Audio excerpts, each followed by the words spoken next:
Taong 1991 nang pumutok ang bulkang Pinatubo ay nagsilika sa dakong ito ng Sitio Bagingan sa Capas Tarlac ang may 30 pamilya ng katutubong Aita. Larawan ng kahirapan ang komunidad na ito. Kung sila ang tatanungin, sa puso ng saging at kamote ay makararaos na sila. Subalit ang kawalan ng malinis at maiinom na tubig ang sa araw-araw ay kanilang binabaka. Mamamiti kami king ilog. Ilog sapa. Sapa matakla. Siyempre ala kang gagamitan ng aliwang tanong ng alimatakla. Lasa pang matakla. Mamiti kami po king danong, king sapang matakla, ang pangmandilo, kumakaming pangugas pinggan, karin, pagluto yung sapa. Ganito ang sitwasyon sa lugar sa loob ng 3 dekada na. Kapag tag-ulan, hindi malabo kundi putik ang umaagos sa sapa. Kaya kahit pangluto o panglaba ay wala sila. Ang ilan sa kanila, tsinatsaga ang paglalakad sa matarik na daan makapag-igib lamang. Umaabot sa 200 piso ang kailangan nilang ibayad sa isang igiban na hindi rin naman birong halaga sa tulad nilang kapuspalad. Makasakit ka pinungmak ka. Siyempre, malaw ting panyak rin, mamayad ka pa, nung alakang ubra. Nanong pamayan mo, sisingalan lang kang itang ating giripo. Mumukyat kami, sasaklo, magkasakit kami po. Dumulong, sumaka, magdalandanong, masakit siya po. Marami sa kanila ang nagkakaroon ng sari-saring sakit dahil sa maruming tubig, lalo na ang mga bata at matatanda. Mandilo kami king sa pamatakla, gagatal kami po king balat, gagamos. Kasi dakane po yung basura, maka ating babi, ating aso, yung ating galis. Ating galis sa aso, ating galis sa ating namang posa. Daka yugse-yugse po king kabaryo. King mandilo. Kini sapa mabulok. Siyempre, mabulok ya mo rin. O karining, ining maliwana sin baryo, durog pa ya karining sako. Pamper. O karin ka. Pandiluan mo ya pa. Kaya naman hindi lang poso, kundi mga bagong gamit pang igib ang handog ng Members Church of God International Potable Water Project.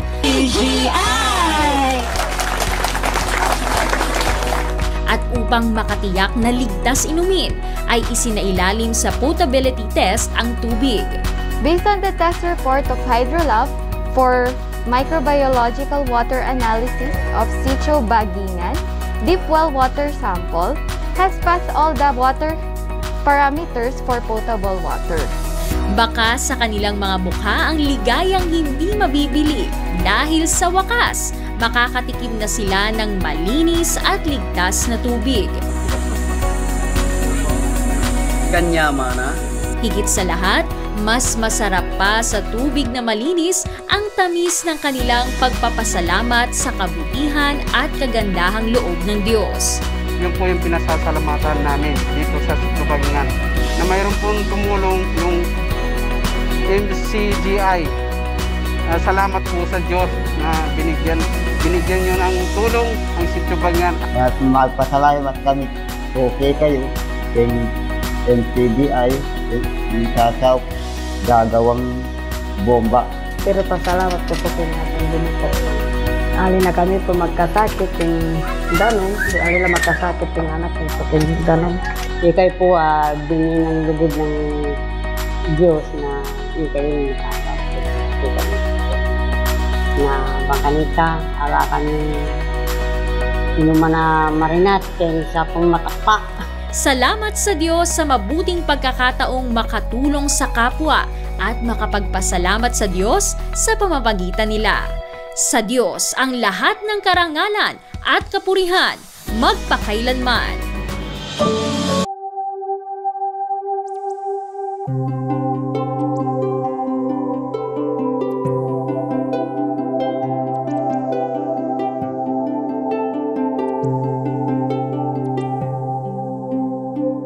Agta kong tawagin ang mga katutubong Negrito sa rehiyon ng Bicol.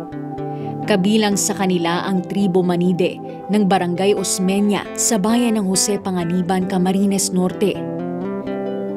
Gaya ng ibang indigenous people o IP groups sa iba't ibang panig ng bansa, sa kanila masasalamit ang pamumuhay noong una, noong panahon ng ating mga ninuno. Ang nandito ay 56 family. Hani, alimango, manisid. Yun yung kadalasang ano dito sa tanim. Ito, yung mga matatanda natin ay nasa tabing dagat, naghahanap ng alimango. Yun yung kinagisingan nila na, kaya sabi ko sa kanila, matuto na silang bungkal ng lupa. Dahil kung hindi sila gagaya sa akin, wala. Dahil kasi ang tumulad sila sa akin na bumubungkal ng lupa. Dahil kasi yung lupa, nandyan ang buhay natin sa lupa. Dahil kung walang lupa, hindi tayo mabubuhay. Kahit sino mang dyan, talaga sa lupa lang naman umaasa. Kaya sabi ko sa kanila, magtiyaga kayo. Magay kayo sa akin. Kahit wala akong sweldo, nabubuhay din.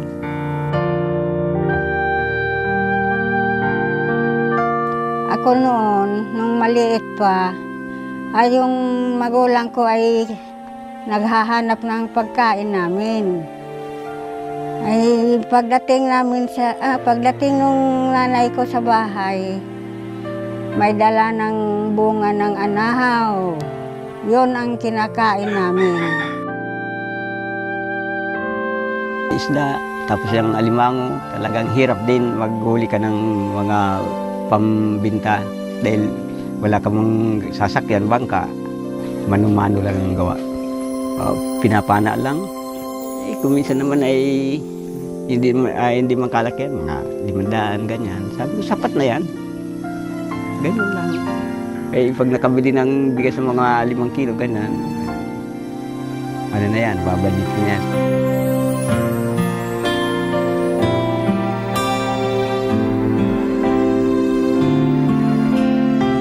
Sa pagdaan ng mga taon, ang dati nilang buhay ay unti-unting nagbago. Subalit ang katutubo sa kanilang mga puso ay nanatili. Ang kanilang pagtitiwala sa Diyos na makapangyarihan. Noon hanggang ngayon, ang kanilang pananalig sa lumikha ay hindi nabura ng panahon.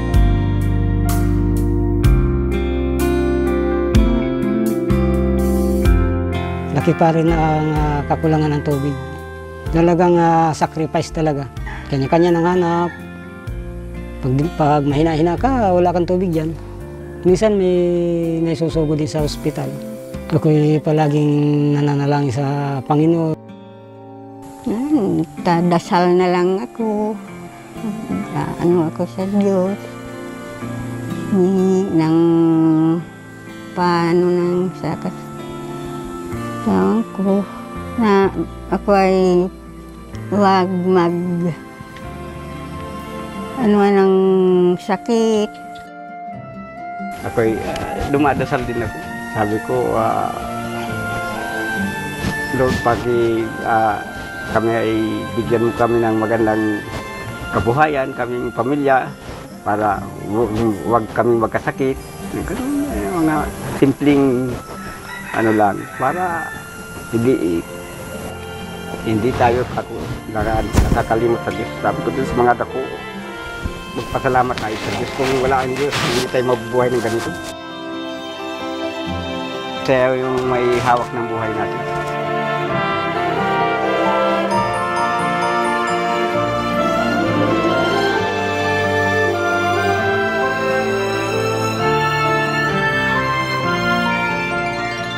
Silang may mababang kalooban na ang kasiyahan ay sa mga simple at payak na bagay lamang. Sa abot ng kanilang kaalaman, ang pagkilala sa kabutihan ng Diyos at ng kapwa ay naisasambitla at nagpapasalamat sa lahat ng biyaya.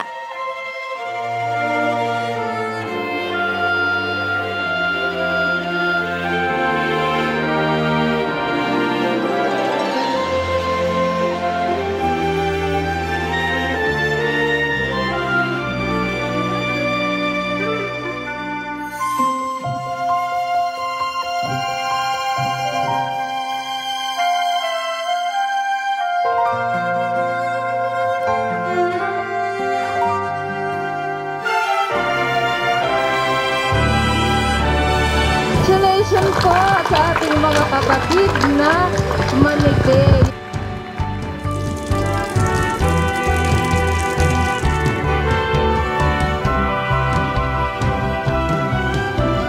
Ako'y nagpapasalamat una sa mahal ng Panginoon dahil kasi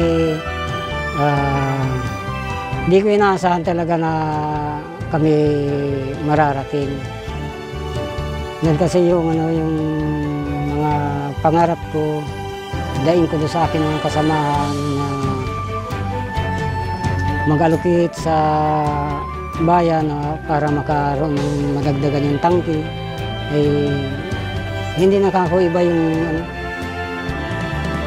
nakuha ko ng MCGI yung aking mga hilig. Salamat sa Diyos at nakarating kayo dito sa amin na rugal na tumulong sa tangke. Sabi ko ay malaki na ang tangke dito.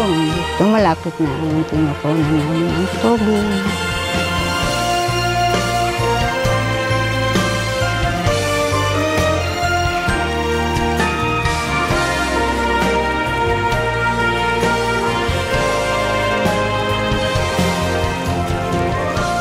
Ay malaking bagay. Dahil kung wala man ang Diyos, hindi man tayo makakarating sa ganitong talagang sacrifice din ng katulad ng ating Panginoon, hindi tumutulong. Siya ay tinitingnan niya yung lahat ng mga inanak niya dito sa kalupaan. Kung tama yung ginagawa. Kaya ako'y malaking pasasalamat ko sa Kanya.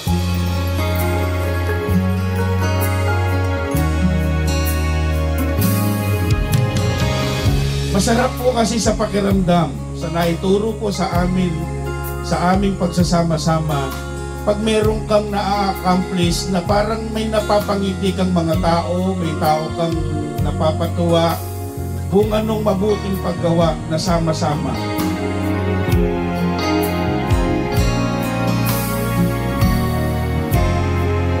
Aming ibig itanim agad sa inyo. Huwag niyong kilalaning utang na loob sa MCGI kung ba't namin ginagawa ito na ibig nating maipamahagi ang pag-iibigan sa puso ng bawat isa. Sa puso ko'y sasambahin kailan pa man. Sa piling mo ligaya ay hindi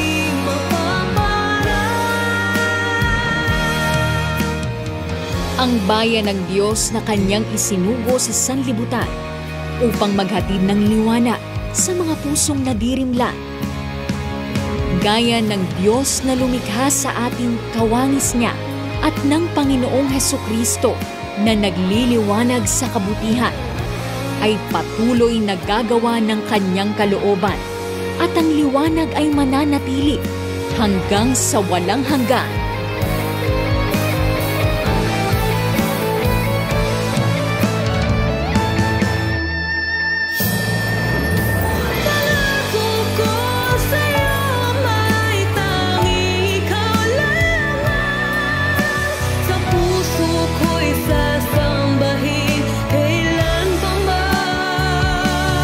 Diyos ay liwanag, di ang dapat na makita sa atin kaliwanagan. Ang Diyos ay ilaw, di dapat tayo ay maging ilaw din. Gusto mo mabalik ka sa wangis ng Diyos, dapat kung ano yung wangis ng Diyos, yun ang makita sa'yo.